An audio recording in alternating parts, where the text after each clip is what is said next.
कि देखा कई दृष्टि है, चमार दृष्टि अज्ञानी की, तो उसको केवल दृष्टि दिया बस, भाई तू आत्मा है, आत्मा निराकार है, आत्मा कोई लंबा चौड़ा नहीं है, आत्मा कोई नीचे ऊपर नहीं है, जहां तहां भगवान ही भगवान है। तो एक ही आत्मा की दृष्टि शिष्य को दिया पहले ही पहले। तुम कभी कभी बोलेगे भाई गुरु का काम था पहले नीचे की बात करना, सीधा ही सीधा आत्मा में क्यों टिकाता है शिष्य को? भाई पहले पहले आत्मा क्यों बताता है? आत्मा तो बहुत दुखी है ना, बहुत भाई मुश्किल है ना। भाई पहले उसको भक्ति सिखाओ, कर्म सिखाओ, कांड सिखाओ, मूर्ति पूजा सिखाओ। तो इसने देखा गुरु ने पहले पहले उसको क्या सुनाया, भाई ये चमार की दृष्टि है तुम्हारी, तुमने चम क्यों देखा, शरीर क्यों देखा, किसको भी तुम शरीर करके देखा मानो तुम चमार है। पहले ही पहले गुरु का काम है तुमको दृष्टि रखना, दृष्टि साफ करना तुम्हारी, कि तुमने देखा तो क्या देखा। सीधा ही सीधा आत्मा सुनाया पहले ही पहले, दूसरी बात कुछ सुनाई उसको, देखा क्या सुनाया पहले ही पहले। सच्चे गुरु का काम है तुमको आत्मा में टिकाना, बस काम खत्म, लंबाई चौड़ाई की बात ही नहीं है इधर, सीधा ही सीधा। शुरू में तुमको पहले जब आत्मा में टिकाएगा गुरु, तभी तुम सब बात सुने समझेगा, जगत क्या है, ब्रह्म क्या है, ये क्या है, वो क्या है, सारी माया क्या है, भगवान क्या है, परमात्मा क्या है, तभी समझेगा जब पहले तुम आत्मा में टिकेगा।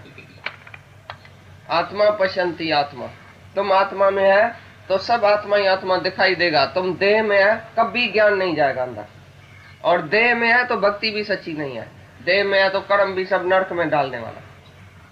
देह अध्यास ही बड़े में बड़ा पाप है, और आत्म दृष्टि बड़े में बड़ा पुण्य है।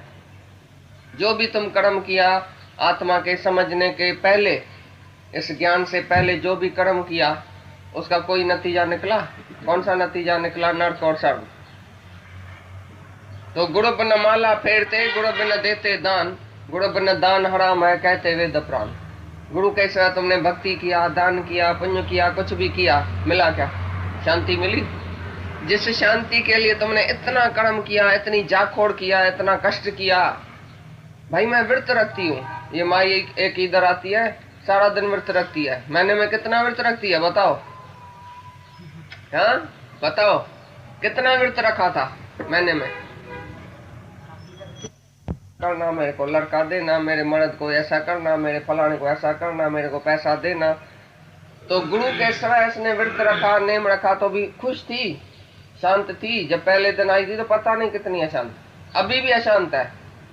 क्यों? आत्मा को नहीं पकड़ता है। तो देह में बैठ के अपने देह अध्यास में रह के व्रत किया, जप किया, तप किया, मूर्ति पूजा किया, बहुत कष्ट किया, लेकिन उससे मिला कुछ नहीं। जब तक आत्मा को नहीं जानेगा तुमको शांति नहीं मिलेगी। तुम बोलेगा पहले तो कर्म कांड करना चाहिए, जिसने पहले कर्म कांड किया है, भक्ति किया, उसका अंतस्करण भाई शुद्ध हुआ है। तो हमने कभी कर्म कांड नहीं किया, भक्ति भी नहीं की थी, हमने कभी मूर्ति पूजा भी नहीं की, हम तो भगवान को जानते भी नहीं थे कभी, नहीं कर्म किया, नहीं सत्कर्म, नहीं दान का एक पैसा दिया है सारी उम्र में।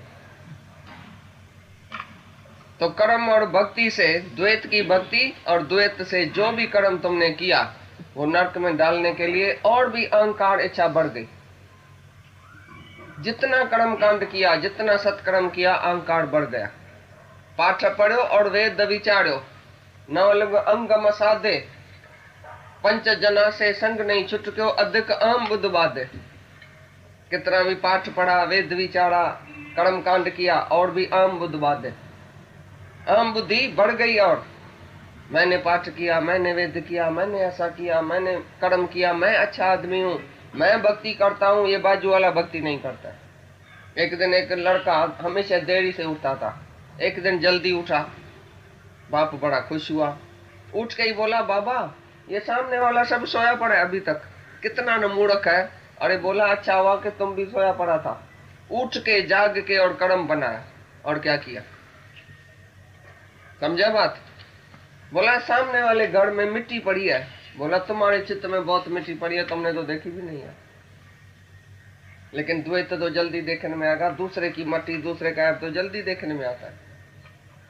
तो ये कैसे ऐब दृष्टि जाए, ये अष्टावक्र राजा जनक को बोलता है, गुरु अपने शिष्य को बोलता है, ये जो तुमने ऐब देखा, इस शरीर में ऐब था कि आत्मा में था?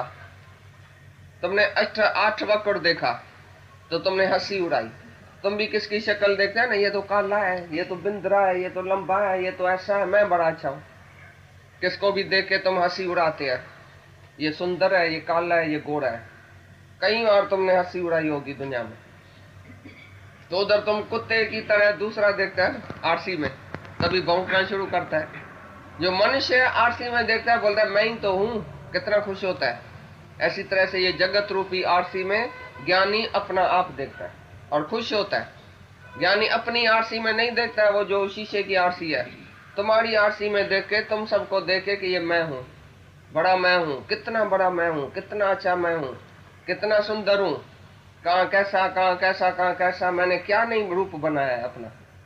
तो तुम्हारी आरसी में ज्ञानी देख के खुश होता है और तुम अपनी आरसी में खुश होता है। तो मैं कितनी सुंदर हूँ, मैं कितनी सुनी, और सुनी आई कहाँ से तुमको? ये सुंदर में सुंदर जो है वो आत्मा है।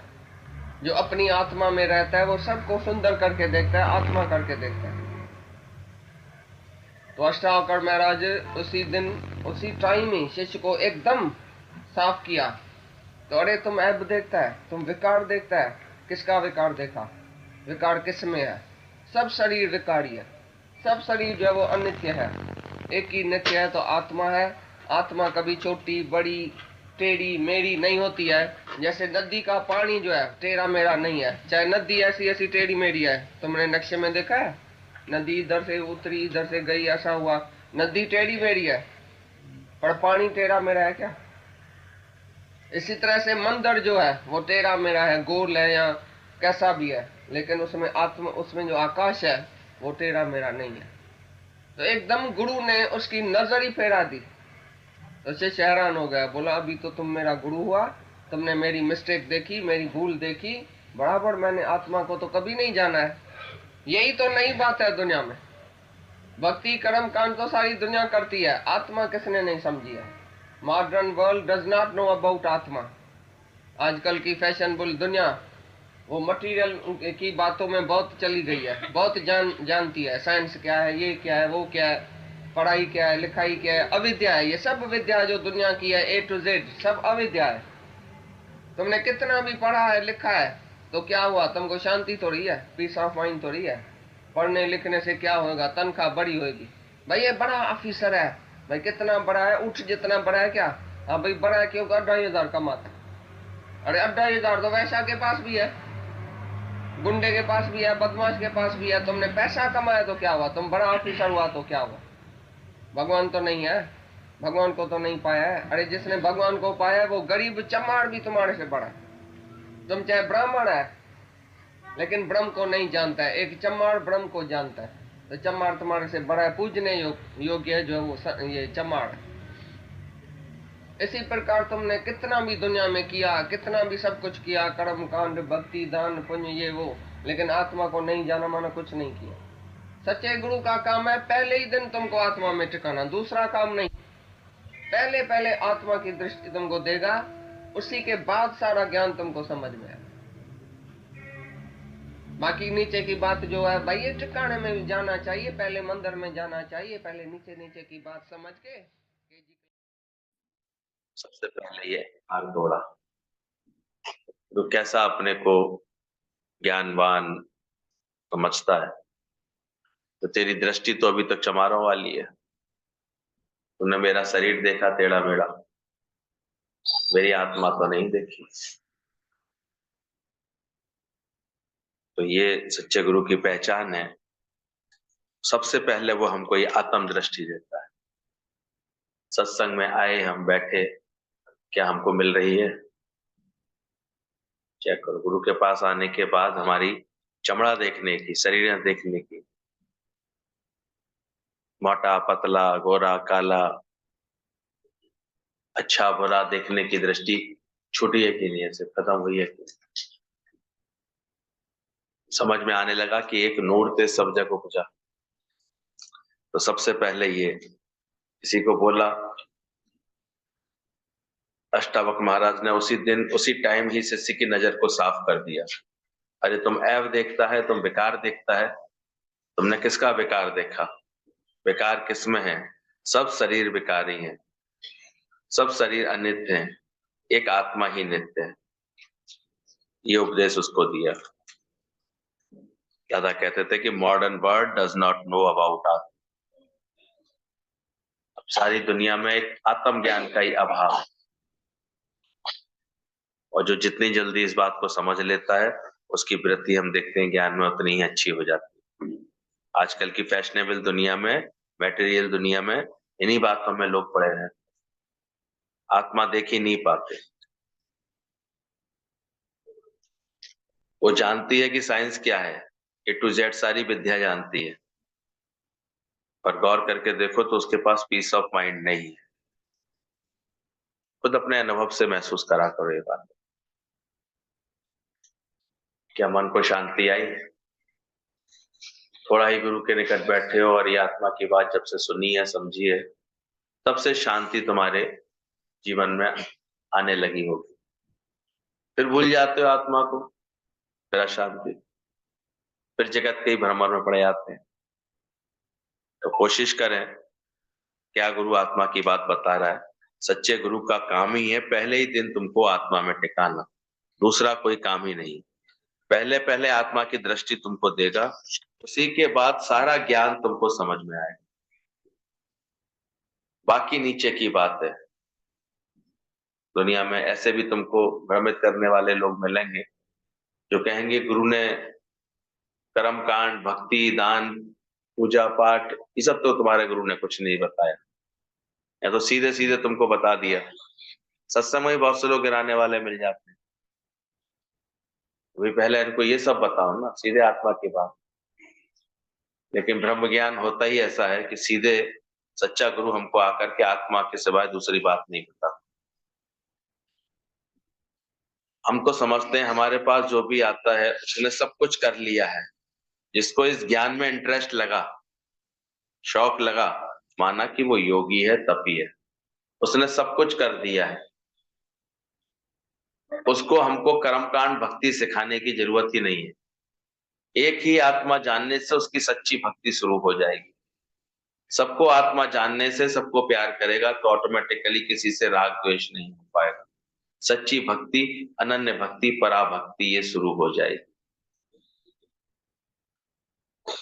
इस चीज को चेक करना, क्या ऐसा होने लगता है, हो रहा है तुम्हारे जीवन से?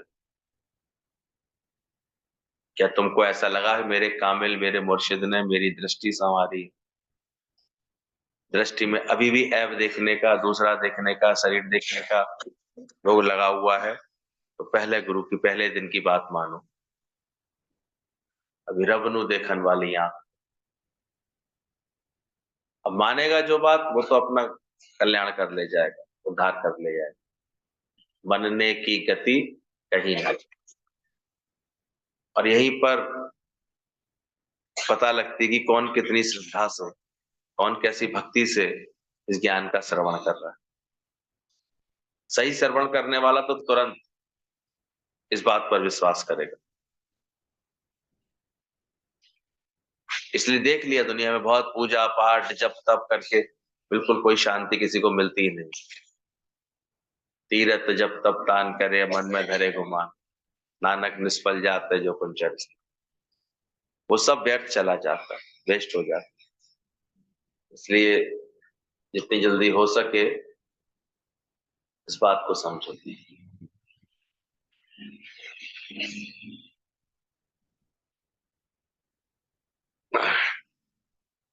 तो बस समझना, सच्चे गुरु के दर पर ये सब चीजें नहीं बताई जाएंगी, सीधे आत्मा की बात बताई जाएगी।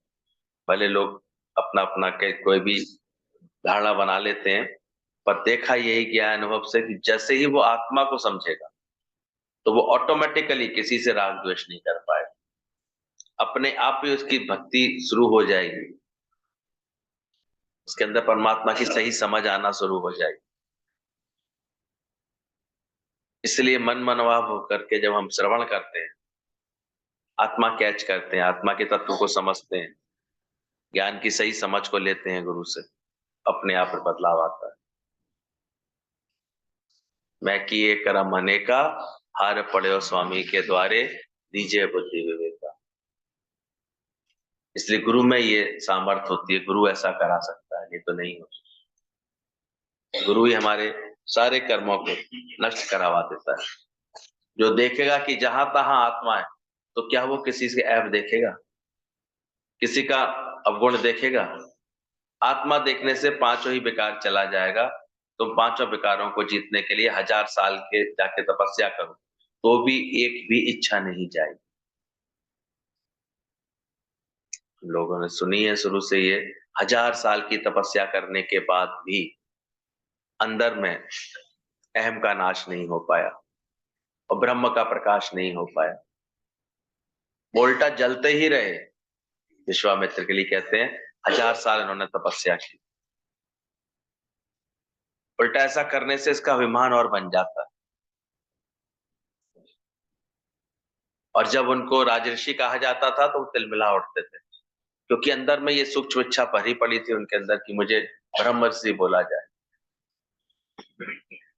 ये उनको गुमान आ गया था कि मैंने तो ब्रह्म को जान लिया, पर जाना नहीं था। जब तक वो किसी दूसरे को श्रेष्ठ देख रहे हैं, सर लोग वशिष्ठ को इतना क्यों पूछते हैं, मुझे क्यों नहीं पूछते हैं, ऐसी फीलिंग जब तक चल रही है राग द्वेष की, तो कहाँ ब्रह्म ज्ञान आ गया? तो लोग समझ सकते तुम्हें ब्रह्म ज्ञान हो गया है, क्यों नहीं हो रहा है? ब्रह्म ज्ञान हुआ तभी जानना जब अंदर से सारा भेद दृष्टि, सारी बातें सब अपने आप ही मिटती चली, छूट जाए। और विश्वामित्र को लगता था ऐसा, जब उसको राजऋषि बोला जाता था वो वैसे, और उनको ब्रह्मऋषि बोला जाता था तो उनके प्रति उसको द्वेष आता था वशिष्ठ मुनि के लिए। और कहते हैं उस द्वेष में यहां तक बात बन गई थी कि एक दिन वो खुद ही वाद विवाद करने पहुंच गए। उन्होंने बुलाया वशिष्ठ मुनि को अपने यहाँ पर भोजन में। वो आए, बड़े प्रेम से भोजन हुआ। बाद में बड़े अहंकार से कहते हैं मैं तुम्हें 1000 साल की तपस्या का फल दान में देता हूँ, दक्षिणा में देता हूँ। वो विनम्र स्वभाव के थे, समझ गए कि ये जो भी कर्म कर रहे हैं कर तो अभिमान से ही रहे, इनको अपनी तपस्या करने का बड़ा जबरदस्त अभिमान हुआ पड़ा है। फिर वशिष्ठ ऋषि ने ही बुलाया उनको, तो वो आए और वो बड़ी प्रेम से सादगी से कहते हैं मैं तुमको एक क्षण के सत्संग का फल दक्षिणा में देता हूँ। और तिलमिला गए अंदर से और परेशान हो गए, ये क्या मेरा अपमान कर दिया, मैंने तो तुम्हें 1000 साल की तपस्या का फल दिया था और तुम मुझे एक क्षण की सत्संग का फल दे रहे हो, एक क्षण के सत्संग का। कहते हैं विवाद बढ़ गया दोनों के बीच। वशिष्ठ जो शांत रहे पर वो अपने बस बोले जा रहे थे। लोगों ने कहा पहले इस बात की मंत्रणा तो कर लो, इसका विचार तो कर लो कि दोनों में श्रेष्ठ कौन है। महर्षियों के बीच का विवाद था तो ब्रह्मा के पास बात पहुंची। ब्रह्मा ने कहा मैं तो नहीं इसका निर्णय कर सकता। शिव के पास पहुंची, बोले शिव ने भी कहा मैं तो नहीं कर पाऊंगा, आप दोनों ही श्रेष्ठ हैं। विष्णु जी के पास पहुंची बात, विष्णु ने कहा मैं तो कदाचित नहीं कर पाऊंगा, लेकिन मेरे शेषनाग जी से मुझे उम्मीद है वो ये कर। तो शेषनाग जी के निकट जब पहुंचे वो दोनों, तो शेषनाग ने बोला कि मैं तुम्हारे इस विवाद को समाप्त तो कर दूंगा, कौन श्रेष्ठ है, लेकिन पहले इस पृथ्वी को तो संभालो जो मेरे सर पर रखी है। पहला विश्वामित्र आगे बढ़कर आया, ठीक है मैं यहाँ भी 1000 वर्ष की तपस्या का फल देता हूँ, पृथ्वी स्थिर हो जाए। पृथ्वी स्थिर नहीं हुई, शांत नहीं। आगे आ जाओ। लेकिन जब उसको वशिष्ठ मुनि ने बोला कि हे शेषनाग मैं तुमको जो है अपने एक क्षण के सत्संग का फल देता हूं, तो पृथ्वी वहीं स्थिर हो गई। और स्थिर होने से ये बात सिद्ध हो गई। लेकिन फिर भी विश्वामित्र की समझ में नहीं आई, बताओ तो सही कौन श्रेष्ठ है। इसको श्रेष्ठ सिद्ध करने का अभिमान होता है ना, वो अंत तक समझ ही नहीं पाता। भले वो दिख रहा होता है, प्रकृति सिद्ध कर रही होती है, लेकिन वो समझ नहीं पाता क्योंकि उसकी बुद्धि में ये अभिमान है मैं तो सही हूं ना, मैं तो सही हूं ना, ऐसे कर सकता। पता भी चल जाता है उसको, महसूस भी होता है, लेकिन फिर भी मान नहीं पाता। तो कहते हैं एक घड़ी के सत्संग का फल था पृथ्वी शांत हो गई। 1000 साल की तपस्या, 1000 साल के पूजा पाठ जप तप करने के बाद भी क्या ये पृथ्वी शांत हुई थी? और एक बार सच्चे गुरु के मुख से आत्मा समझने के बाद ये ऑटोमेटिक शांत होने लगे। खुद ही महसूस करो, मन के राग द्वेष पहले जा रहे थे अंदर से, पूजा पाठ करके उठते थे, राग द्वेष वैसे के वैसे ही रह जाते। जो बुरा लग रहा है वो बुरा ही लग रहा है, जिससे कोई स्वार्थ सिद्ध होकर हो रहा है वो अच्छा लग रहा है तो अच्छा लग रहा है, नहीं समझ पाते। लेकिन जब से आत्मा की बात जो समझता है तो फिर देखा है उसके अंदर धीरे धीरे सफाई हो जाती है। वो अपने आप ही इस भाव में आने लगता है कोई बुरा नहीं है, भले मन के वास्ते, शांत होने लगता है। तो जो देखेगा जहां तहां आत्मा है तो वो किसी के ऐप कैसे देखेगा?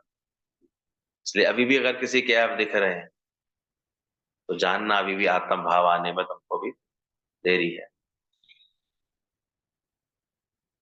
इसलिए यहाँ आओ तो केवल एक ही काम करिए, क्या मैंने स्वयं को आत्मा जाना, क्या मैंने सर्वत्र आत्म तत्व को देखा। इसलिए यहाँ कोई और चीज सिखाई नहीं जाती है शुरू से लेकर आखिरी तक, एक ही बात, क्या तुमने अपना स्वरूप जाना? तू कौन, कौन कहां से आए? बोला जिसने तपस्या की अपने को शरीर मान के, मैं ऋषि, मैं मुनि, मैं तप किया, मैंने जप किया, वो 1000 साल तप करके भी गिरा है क्योंकि अंदर वासना रह गई।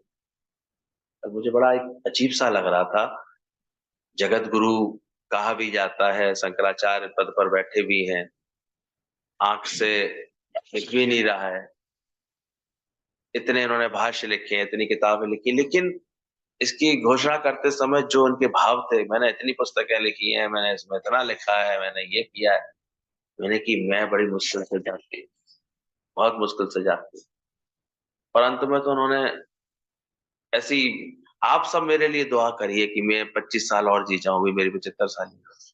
तो मुझे लगा ये कहाँ, एक हम लोगों के गुरु ने कितना सही समझ दी है कि अभी बेशक उड़ा दे जिस्म को मौत, उफ तक करने का मन नहीं करेगा, किसके लिए जीने का।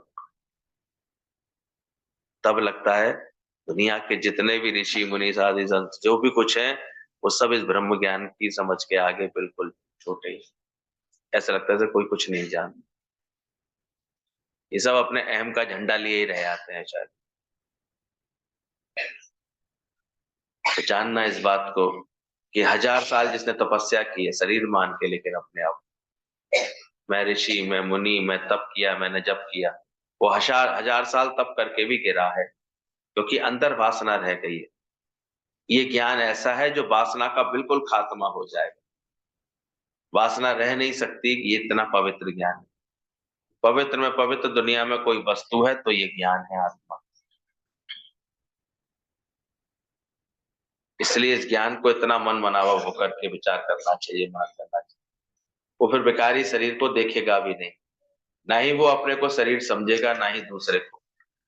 वो गिर नहीं सकता है माया में, आत्माकार एक ही बच जाएगा, बाकी सारी दुनिया गिरेगी, क्योंकि देह अध्यासी ऋषि मुनि त्यागी वैरागी सबको इस माया ने मस्त कर दिया। त्यागी वैरागी सब माया मस्त किया, त्याग करके गया, वैराग्य लेकर के गया कि मैंने वैराग्य लिया है, मैंने जगत का त्याग किया है, मैंने स्त्री का त्याग किया है। त्यागी भी गिरेगा क्योंकि स्त्री मन में पड़ी है। और ये बहुत सारे प्रैक्टिकल दिखाए। गुरु जी कहते थे हम लोग एक बार हरिद्वार में जाकर के रुके, परमार्थ निकेतन में। तो हम लोग तो अपने सहज गुरु के प्रेम में, भाव में, सत्संग के नियम में रह रहे थे। वहां रहने की व्यवस्था वहां अच्छी लगी तो वहां रुके हुए थे। तो देखा पहले तो वहां पर बड़े बड़े हॉल तो बने हैं, लेकिन सत्संग जैसा सुख वहां आसानी से नहीं। कभी संत महाराज जी आ जाते हैं तो 2 4 10 15 20 मिनट के लिए सत्संग हो जाता है, बाकी वो सब नहीं। और जो वहां के बहुत ऐसे व्यवस्था संभालने वाले अपने बड़े संत साधु से दिखाई देने वाले, कब से अपने घर परिवार का त्याग करके बैठे थे। और जब गुरु जी लोगों ने अपने लिए कोकी पकाई तो वो आकर के बोलते हैं, आपका ये देख करके, कोकी को देख के, की सुगंध सुनकर, देख करके तो मुझे अपने घर की याद आ गई, मेरी पत्नी भी ऐसी कोकी बनाया कर। वो भी कोई सिंधी संत, तो जिन्होंने उनको तो बड़े प्रेम से कोकी खिलाई, लेकिन अंदर ही अंदर गीता वहां ने विचार कराया उनको, बोले थे क्या भूल पाया ये, कब से त्यागी होके आया है, कब से वैरागी होके आया है, लेकिन अब भूल पाएगा तो इस नौटंकी की आवश्यकता क्या है। तभी समझना इसको, ये त्यागी भी गिरेगा क्योंकि स्त्री मन में पड़ी। और इसीलिए देखो आज कहीं भी आसानी से कोई शुद्धता नहीं दिखती है। त्यागी बोलता है मैंने जगत का त्याग किया है। अरे त्याग करना है, पहचान किसका त्याग करना है ये पहचानो, ये सब भगवान है। त्याग तो एक ही चीज का नहीं करना, केवल उसको पहचानना है कि ये मैं हूं, आत्मा है। तो सही अभ्यास गुरु करा देता है तो फिर कहीं भटकने की, कहीं भागने की जरूरत नहीं। त्याग सिर्फ इस बात का करना है, अपने अज्ञान का, और सत्य ये बैठालना है अंदर में कि कैसे ये सब आत्मा का ही फसाना है। आत्मा बिन हर गाल को दिल से सदा निकाल। और इसीलिए जब ब्रह्म ज्ञान ठीक से सुनता है व्यक्ति, समझता है, तो उसके बाद उसके सारे राग द्वेष अपने आप खत्म हो जाते, एकदम से चित्त शांत हो जाता है, समझ में आ जाता है सब रूपों में मैं ही तो हूं। फिर बड़े अच्छे से अपनी लीला देख रहा होता है।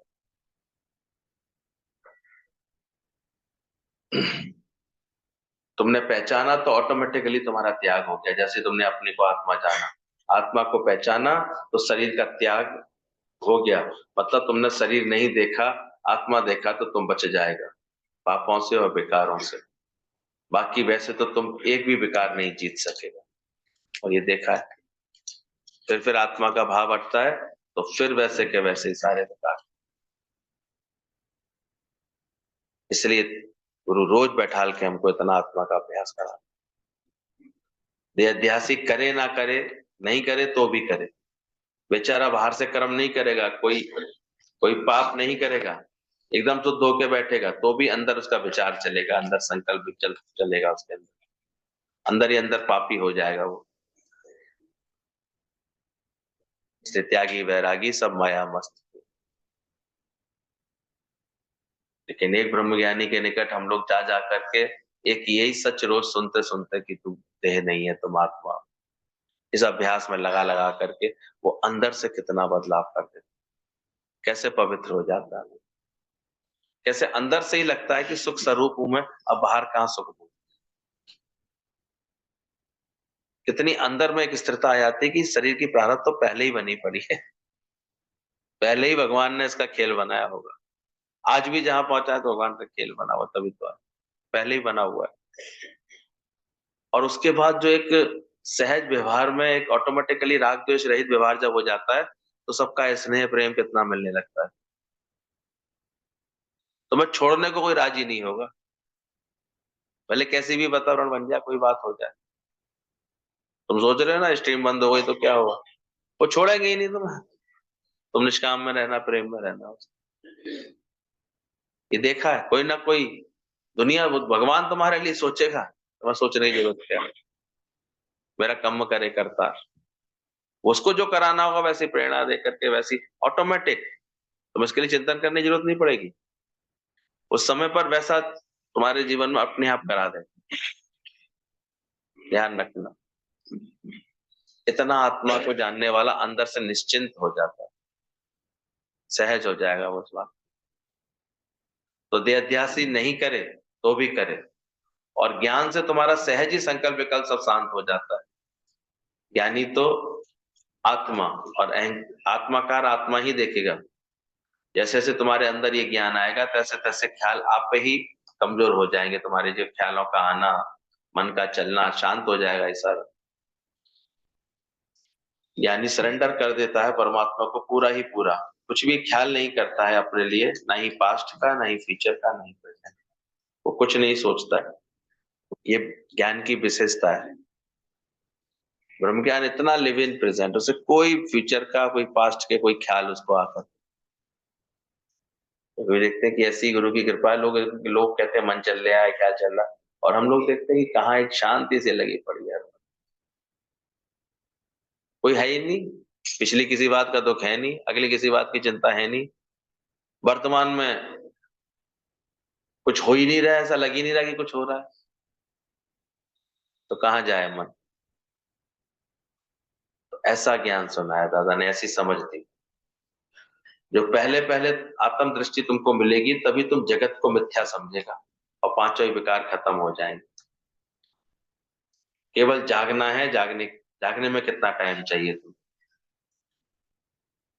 तुम पीछे बोलता है सत्संग में मेरे को इतना साल हुआ, अभी तो मेरे को जागृति आई नहीं है, तो अभी तक तो मैं भूल जाता हूँ, क्योंकि फिर सो जाते हो।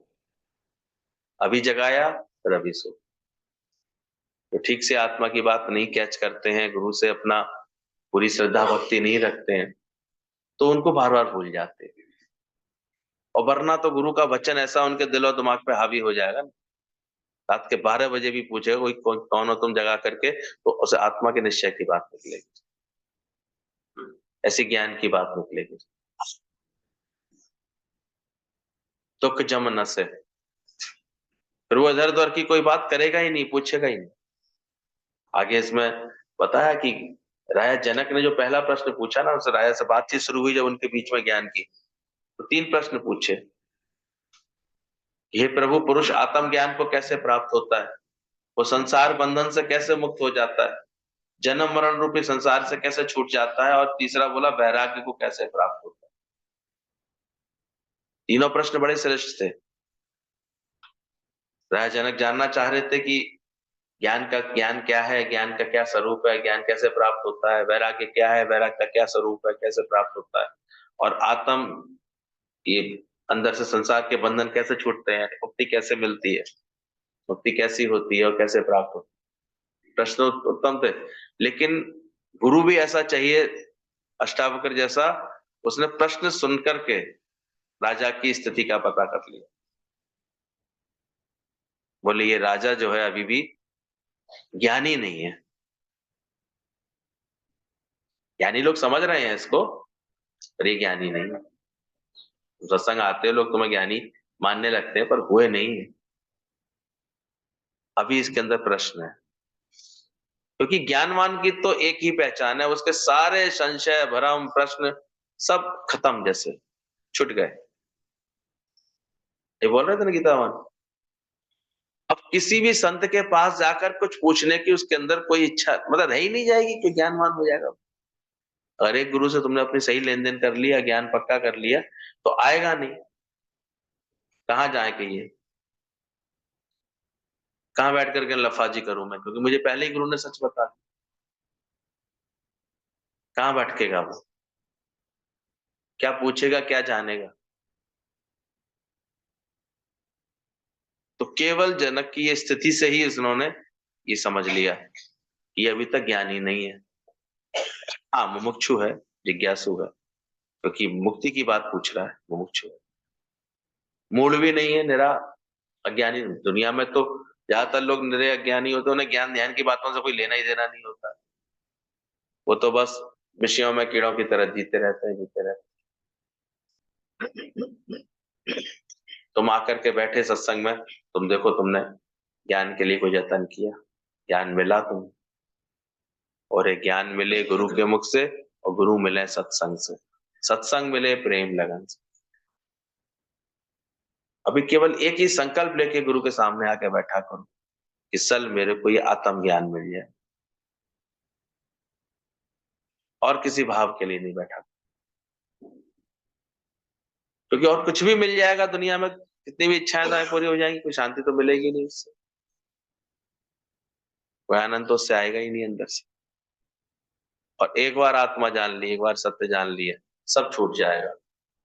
तो बोला अभी तुम इधर आएगा, जागेगा और बोलेगा सच्ची बात क्या है, ये सच्ची बात है। बोले तुम नींद में रहते हो इसलिए तुम कभी आत्मा में रहते हो, कभी शरीर में आ जाते हो। बोला जैसे घासलेट और पानी मिक्स है, स्टोव में डालेगा तो फड़फड़ फड़फड़, पूरा जलता नहीं है। कभी पहले लालटेन जलती थी तो उसमें पानी कभी जल्दी से चला जाता था, बरसात का चला गया या ऐसी गलती से चला गया, या तेल में पानी मिक्स होकर के डाल दिया तो उसकी लौ फड़फड़ फड़फड़ करती, पूरी तरह जलती नहीं थी। तो बोले ऐसे ही तुम्हारा कभी ज्ञान कभी अज्ञान, कभी शरीर कभी आत्मा, सालों साल ये खेल चलता रहता है। अब इसको जो पहचान लेता है, समझ लेता है कि ऐसा क्यों कर रहा है, तो अंदर पूरा जलता नहीं है, क्योंकि तुम्हारा पानी मिक्स है घास लेके। इसी तरह तुम्हारे ज्ञान में मिक्स पड़ा हुआ है, थोड़ा थोड़ा ज्ञान थोड़ा थोड़ा अज्ञान। तो बोलता है गुरु की सब थोड़ी माननी चाहिए, अपनी बुद्धि भी तो चलानी चाहिए। और जो ऐसे होते हैं 20-20 में गुरु का मत माने, गुरु की बात पूरी मान ले, तो उनको देखा गया है कि उनका जो है एकदम से महापरिवर्तित हो जाता है। आज कैसे कैसे प्रणवान का जीवन केवल इसी राह के लिए लग गया, इसी निष्ठा में आ गया। और सामने हमारे आदर्श है दादाजी, गीता भगवान मिले जब उनको 58 से, तब से वो इसी राह पर। आज बिगड़ा है, आज ऐसा कोई दूसरा उनके मुकाबले इतनी बड़ी उम्र में कोई ऐसा दिखता नहीं, दूर दूर तक नहीं दिखता दुनिया में। एक आत्मा से प्रीत रखने वाला, आत्मा की बात समझने वाला कितना आनंद स्वरूप हो जाता। मिला क्या है जगत से बेकरारी के साथ, सोचो जरा। हमने तो देखा है, खुशी नहीं है उसको अंदर में कहीं किसी बात की, अंदर से उसके अभिमान ने उसको इतना त्रस्त कर रखा है, ये ढंग से पूछते नहीं है, ढंग से बात नहीं करते, ये ऐसे हैं, ये वैसे हैं, ये वैसे। आत्मा कब देखोगे, आत्मा कब जानोगे? और जो ये अभ्यास करता है बैठ करके अपने मन को ट्रेनिंग देता है, ये सब रूपों में कौन है? तू ही तो है, तू ही तो है। तो देखो धीरे धीरे आनंद आने लगा, आनंद की स्थिरता हो रही होगी फिर अंदर। तो अंदर जानना, बोला अष्टावक्र ने विचार किया कि राया जनक ज्ञानी कैसे हुआ, जिसने आत्मा को ही नहीं जाना है, अभी पूछ रहा है। जब तक पूछ लगी पड़ी है तो बंदर ही हुआ ना। विचार किया करो, इसलिए यथार्थ समझो ज्ञान में बैठकर। जिज्ञासा होना बुरा नहीं है, लेकिन जब हमें ज्ञान प्राप्त होने लगे तो फिर ये भी समझ आनी चाहिए कि अनर्गल प्रश्न क्यों, इधर उधर की बातें क्यों। गुरु की एकदम से श्रद्धा करके मैं एक ही बात गुरु ने बता यक्की बोली या हसैन, तो मैं क्यों नहीं पक्का कर? मैं कब निश्चय से जानूंगा कि मैं आत्म स्वरूप, मैं आनंद स्वरूप, जबकि यही परम सत्य है। पर बैठ के हम फिर इधर उधर उलझा देते हैं मन को अपने, और बड़ी वैल्यू से देने लगते हैं दुनिया की बातों को, दुनिया के लोगों के व्यवहारों को, घटनाओं को, बातों को। इसलिए हमारे यहाँ प्रश्नों के सॉल्यूशन नहीं मिलेंगे तुमको, प्रश्न डिसॉल्व हो जाएंगे लिटरली आपके अंदर। जैसे ही आत्म तत्व की बात समझ में आएगी, खत्म, क्या करना, क्या विचार रहे है क्या इस जगत में बेकरारी के सिवा, सत्य समझ में आ जाएगा। तो अष्टावक्र ने विचार कर लिया जनक ज्ञानी कैसे हुआ, इसके अंदर में अभी अब जिसने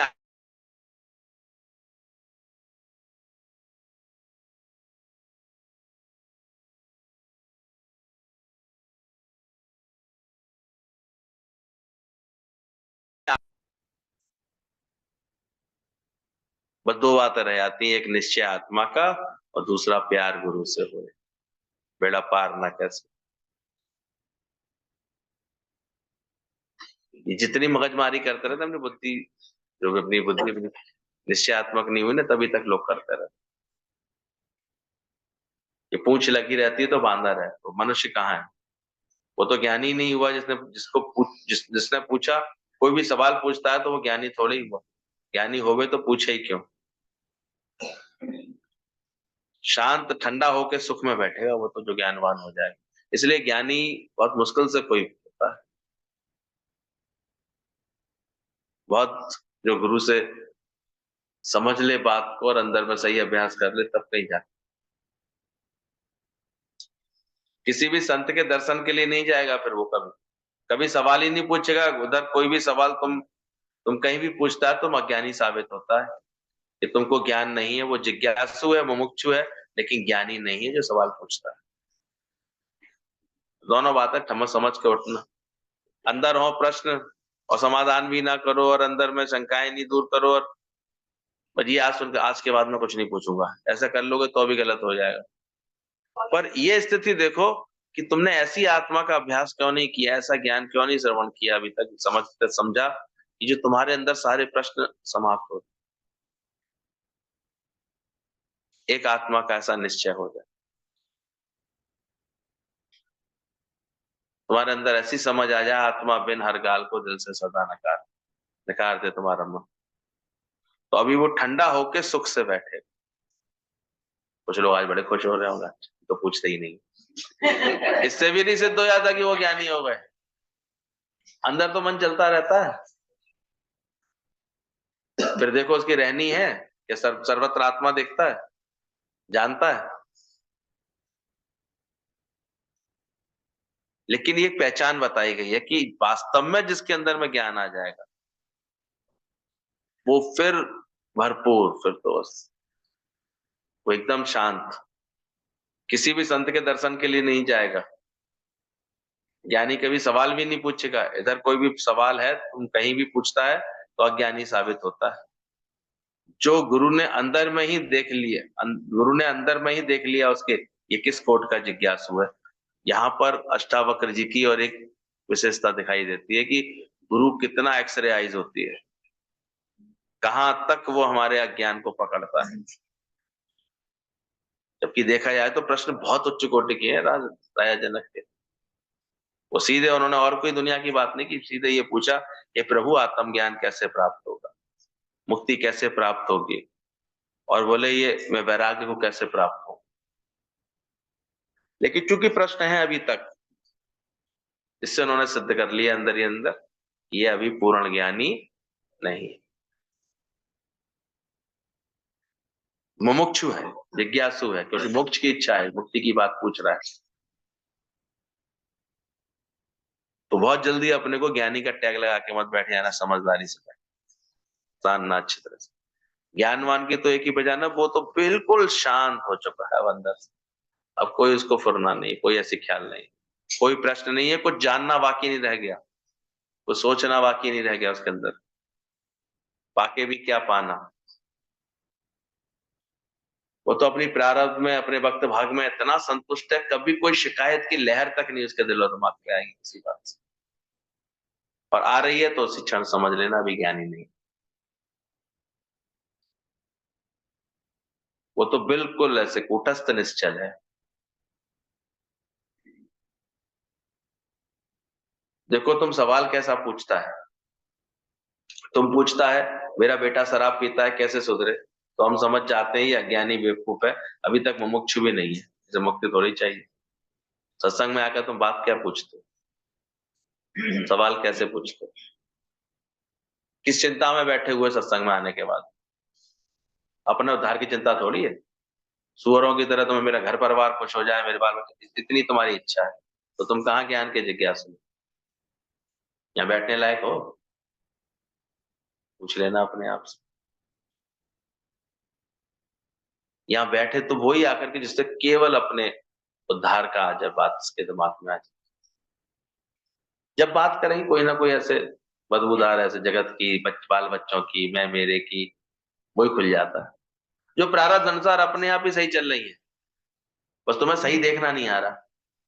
तुम्हारे पास ये विवेक नहीं जागृत हो रहा कि तुमसे सही देख, इसलिए सारे समय बात कौन सी करेगा वो, मंदिर जाएगा, ठीक है, इसलिए भटकता रहेगा वो, जब तक ज्ञान नहीं प्राप्त होगा ना। आप देखा करो कहीं कोई और संत मिल गया, कहीं मंदिर में, कहीं सब जगह भटकता रहेगा वो, या कथा सुनाओ या ये सुनाओ, कोई शांति आई नहीं उसको अभी तक, और जिसको शांति आ गई वो कहीं भटकेगा।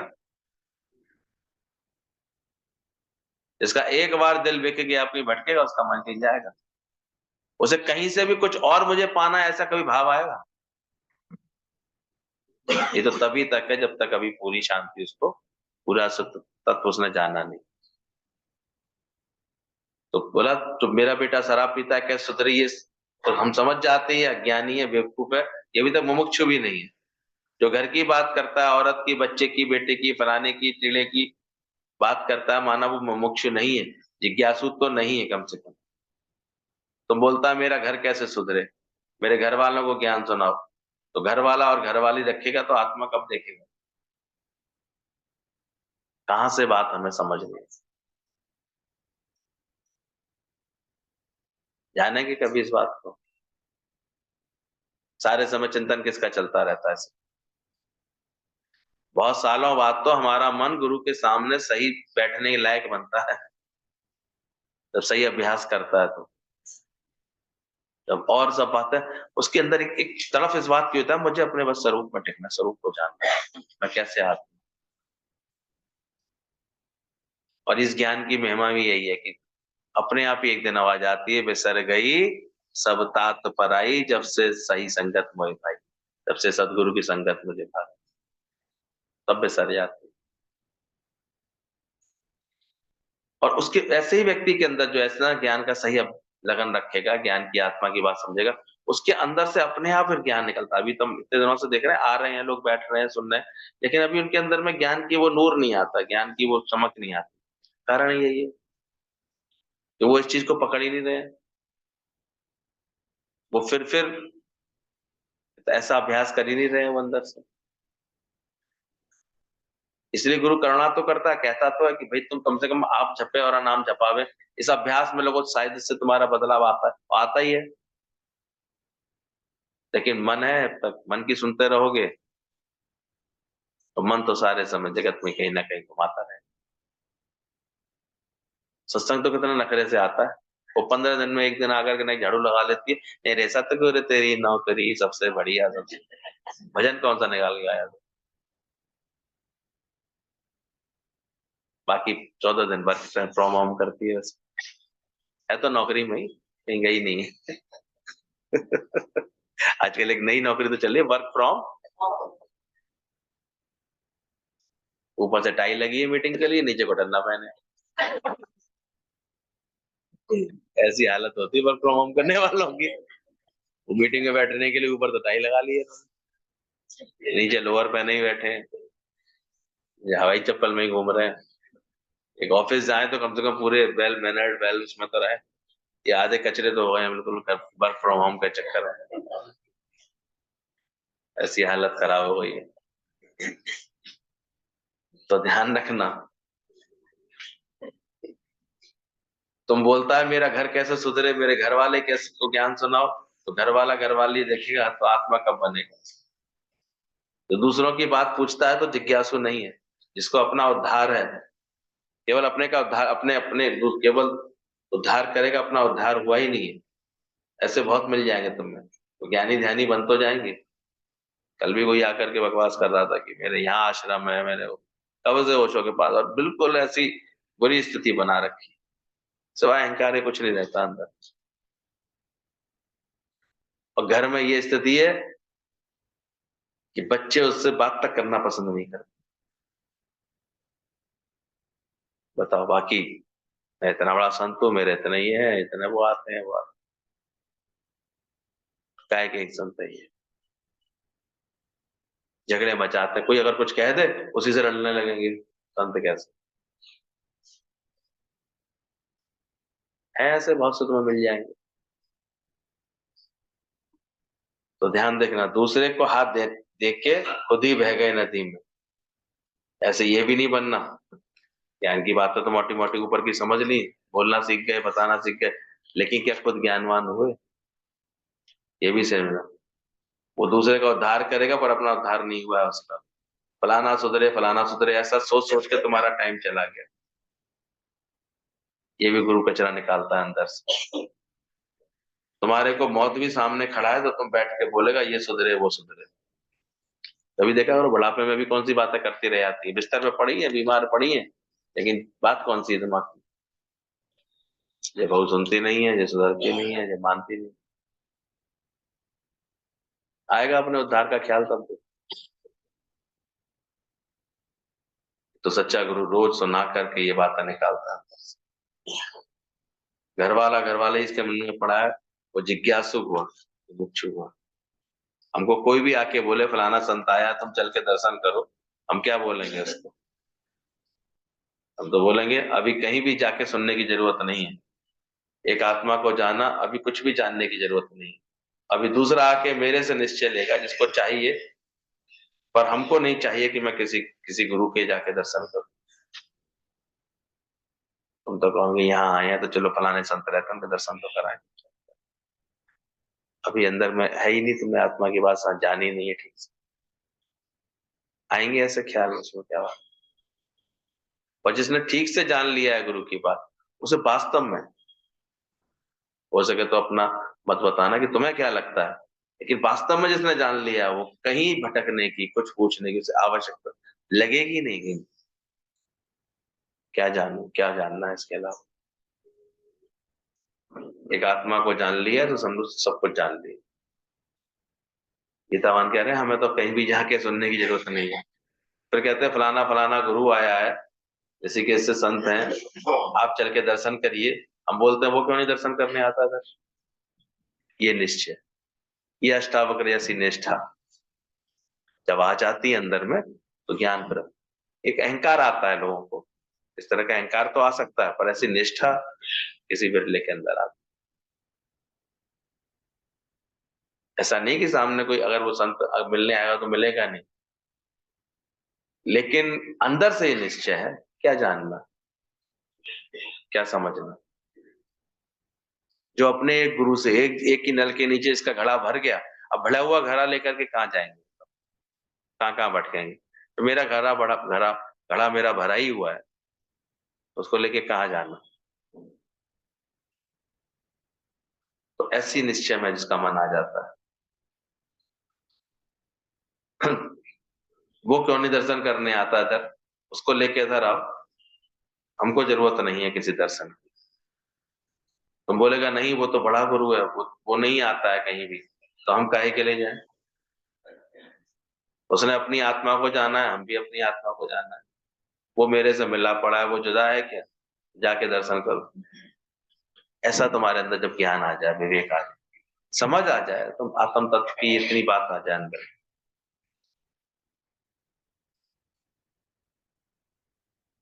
तो ध्यान रखना जो पहले ही इस तरह से विचार रखता है, मैं तो 1008 हूँ, सन्यासी हूँ, सच्चा संत हूं, तो वो आएगा क्या? चाहे नहीं भी जानेगा तो भी नहीं आएगा, क्योंकि गेरुआ कपड़ा पहना हुआ है वो सब, कैसे आ जाएगा गृहस्थी के बीच? 10 10 फीट ऊंचे आसन लगा के बैठते हैं, वो कहाँ से तुम्हारे? सोचो। और दुनिया को एक वो है बीमारी, वो अपनी आत्मा में तो जागना नहीं चाहती, तो बाहर से वो दर्शन करके ऐसे करके थोड़ी खुश हो जाती है, इसलिए चल देती है फलाना भागवत करा रहा, चल वो रस आते हैं। पर जिसने एक बार आत्मा को जाना, उसे कहीं भटकने की जरूरत नहीं पड़ती, कहीं जाने की। उसे कोई आवश्यकता ही नहीं लगती क्या कर। और धीरे धीरे कोई सब जान जाता है, उसकी तृप्ति, उसके आनंद आनंद, उसकी अंदर की स्थिरता को देखकर कोई उसे कहेगा भी नहीं कि यहाँ चलो कि वहां चलो। वो इतना अपने ज्ञान की में मस्त रहेगा, सत्संग में मस्त रहेगा, अपने गुरु से तृप्त होगा वो। और तुमने कहीं भी अभी असंतोष दिखाया होगा, दुविधा दिखाई होगी अंदर, ऐसा ऐसा भाव रखोगे अंदर में, तो कोई भी कहेगा अरे चलो वहां चलो, उसमें क्या बात है, गुरु मना करते हैं क्या?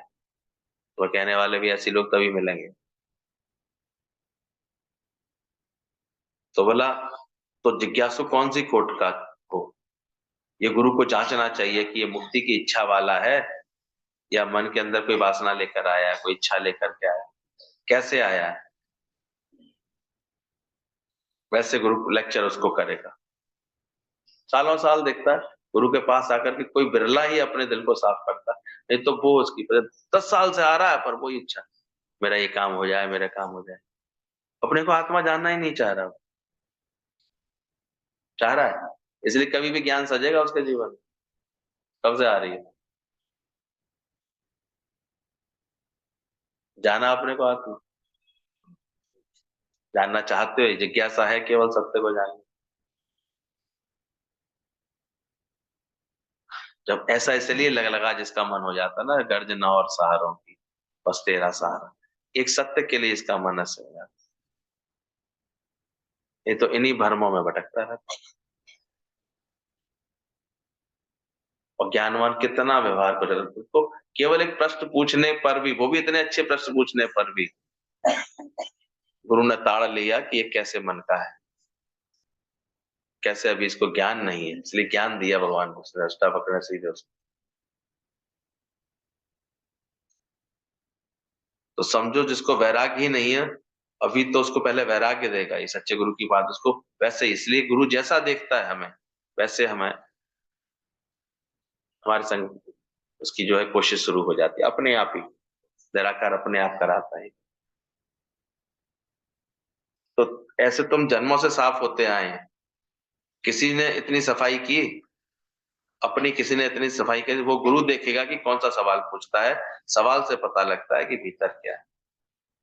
इसलिए तुम्हारा सवाल पूछना भी बहुत जरूरी है। गुरु के आगे कुछ पूछते हो, बताते हो, उसी से पता लगता है कि अभी तुम्हारा मन कहाँ खड़ा है, क्या बात करता है। कुछ लोग भी यहाँ चतुराई दिखाते हैं, पूछते नहीं है, तो वो भी फिर भ्रम में, वो भी फिर आत्मा नहीं पकड़ पाते। पूछते हैं, उससे पता लगता है गुरु को कि अभी इनके मन में क्या है, किस तरह की बात है, कि अभी तो हिल रहा है मन, अभी तो इसे और आत्मा की दृढ़ता की जरूरत है, अभी से और परमात्मा के विश्वास की जरूरत है, अभी तो उसको और अंदर से अपने व्यवहार को, प्रेम को बदलने की जरूरत है। अभी तो उसको फिर इस बात को फिर से समझना है कि क्या अभी तक चलाने वाला परमात्मा वो आगे छोड़ देगा क्या, इसका हाथ छोड़ देगा, देगा कि नहीं देगा वो। तुम ऐसे ऐसे तुम जन्मों से साफ होते आए हैं। किसी ने कितनी सफाई की अपनी, किसी ने कितनी सफाई की है, गुरु देखेगा कि कौन सा सवाल पूछता है। अगर हम तुमको बोले कि दान पुण्य करके आओ, इसके लिए अस्पताल में जाओ, उसका टोकरा फ्रूट दे करके आओ, इससे पैसा लेके हाल बनाओ, उससे पैसा लेने की जगह लेके जगह बनाओ, तो तुम तड़का जल्दी करेगा। ये सब कर्म तो तुम बड़े जल्दी कर ले। गुरुवार कोई सेवा बता दे, कोई बात बता दे, तो वो तो दौड़ दौड़ के कर लो। लेकिन हम बोलेगा कि तुम जाके इसको ज्ञान सुनाओ, तो तुमको ज्ञान के लिए शौक नहीं है,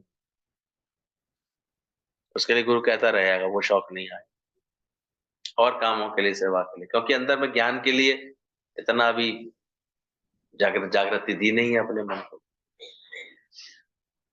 कि रोज मुझे, और पहले बोले इतनी मेहनत कराते थे कि तमन, जब तक शाम तक जाकर किसी के संग तुमने ज्ञान की बैठ के मेहनत की, वो मेहनत मतलब मैं अपनी आत्म स्थिति को और दृढ़ करके आया।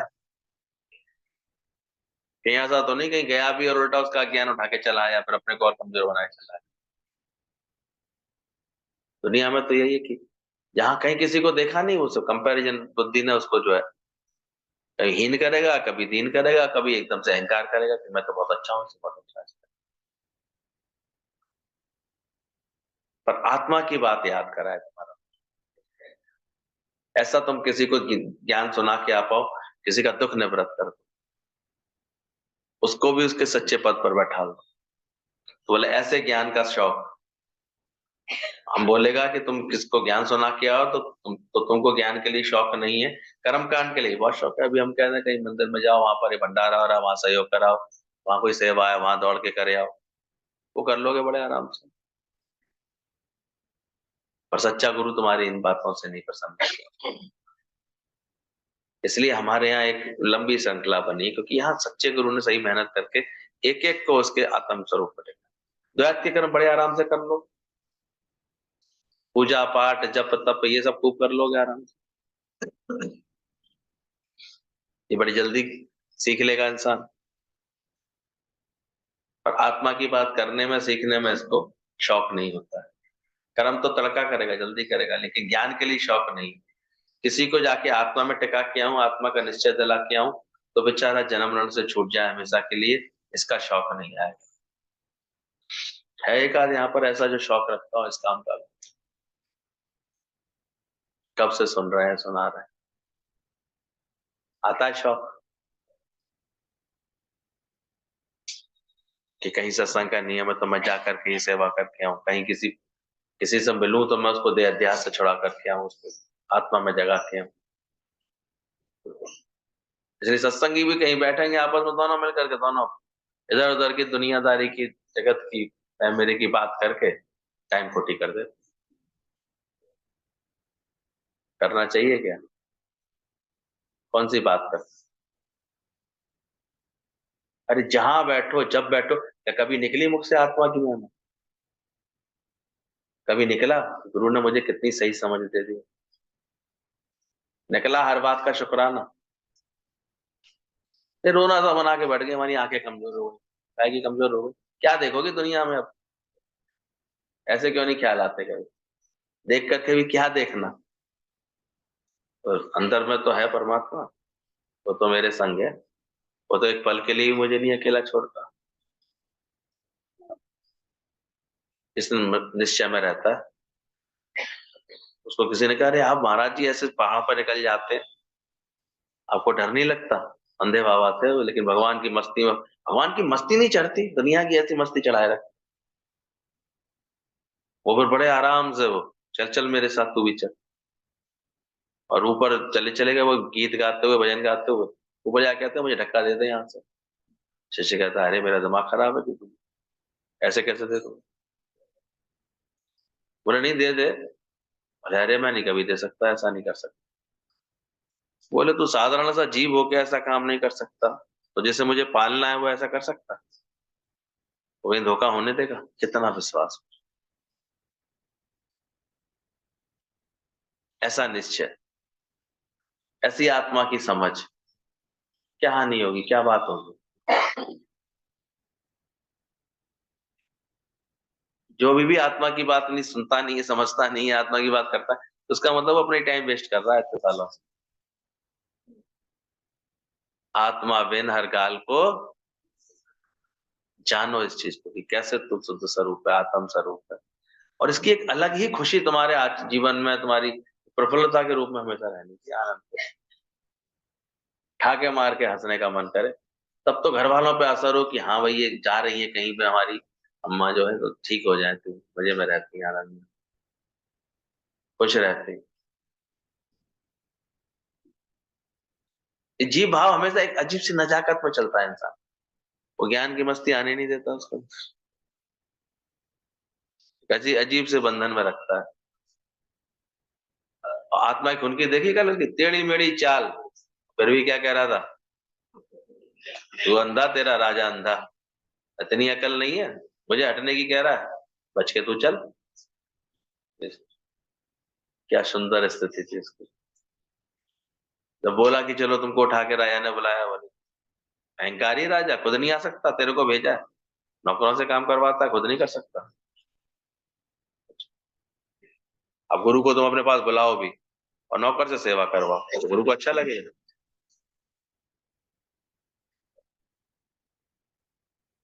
कि गुरु की सेवा तुम खुद करो, तो मैं तुमने बुलाया। गुरु जी बहुत ऐसे कहते थे, बोले तुमने मुझे हमें अपने घर बुलाया और 4 लोगों से खाना बनवा के बैठा दिया, खाना हमें अच्छा लगेगा?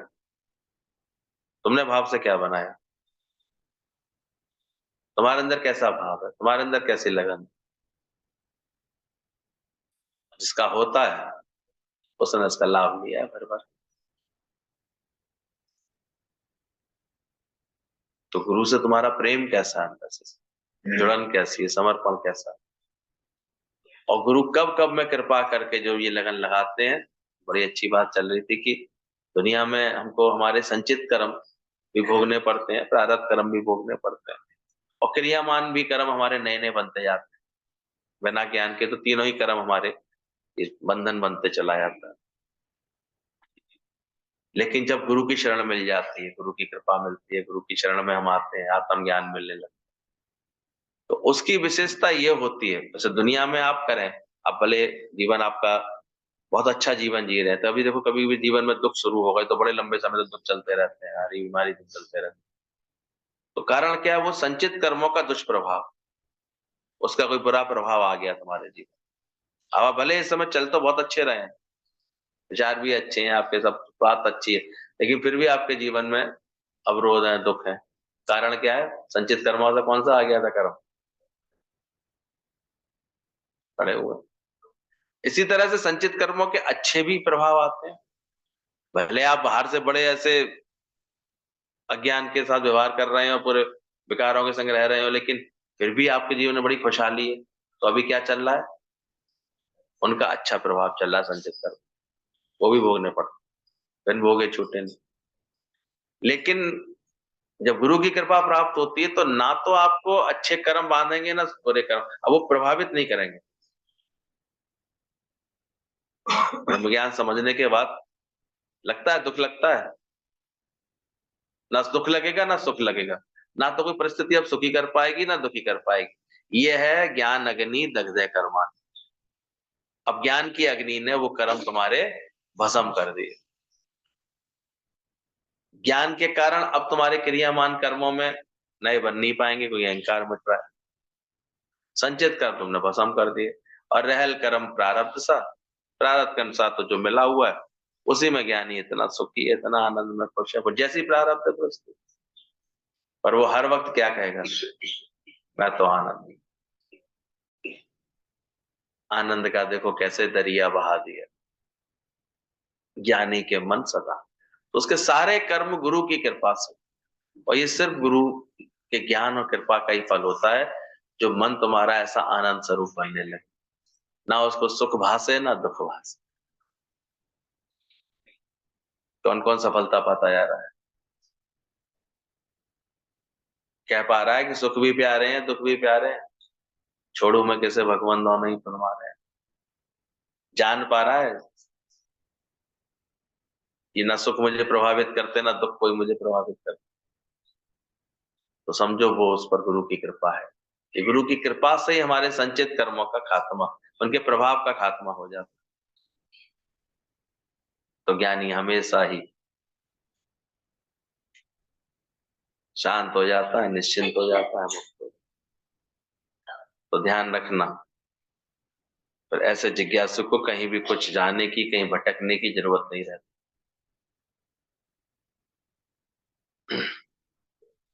अगर कोई दुखी है, कोई रोगी है, तो तुम जाके उसको बोलोगे हाँ तुम दान करो, पुण्य करो, ऐसा करो, तो उसी से थोड़ी उसका रोग चला जाएगा क्या?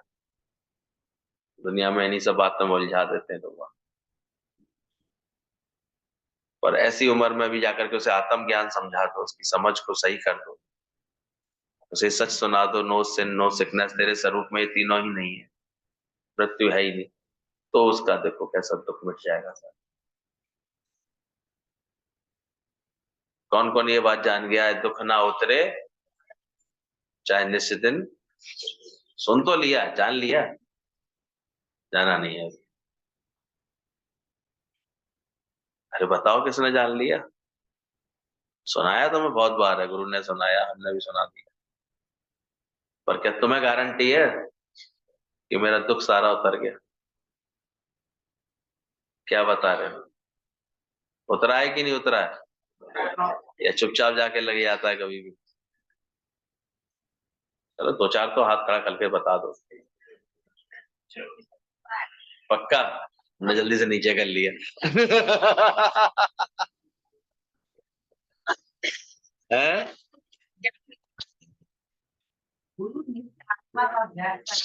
लो। इस वजह से हम उसके प्रभाव से बचे हैं। बात चलती है कि दुनिया इतने सालों से हाँ? चलता है कि सालों से सुन रहे हो को शुक्राना नहीं निकलता है इस बात का। और आपने अभी तक आत्म निषेध तक की बात नहीं कर, तो मुझे मन में कभी